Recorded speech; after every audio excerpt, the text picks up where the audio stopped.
We're finally learning some of the details of that big new trade deal with the European Union. And one thing it is going to do is mess with how we name our cheese.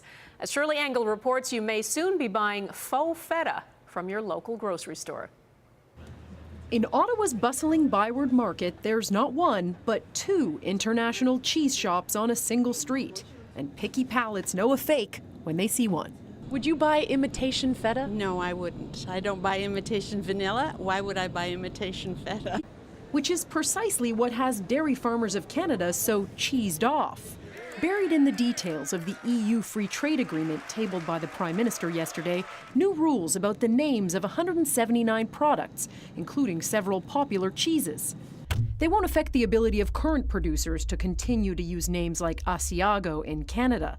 But any cheesemaker who decides, say 5 years down the road, to start making that exact same thing will have to add a word like imitation, kind, type, if they're making Asiago, Feta, Fontina, Gorgonzola, or Munster. But when they changed the title, I think I would hesitate. Critics call it a major concession, giving those who currently make those cheeses rights to names consumers consider generic. This will be providing greater protection on the Canadian market to European names compared to the protection that is currently conferred to Canadian dairy terms. The International Trade Minister says the changes were very important to the Europeans, so Canada compromised. We were able to secure some outcomes in other areas of the agreement that are of great economic importance to Canada that we would have never been able to achieve had we not been flexible at the table.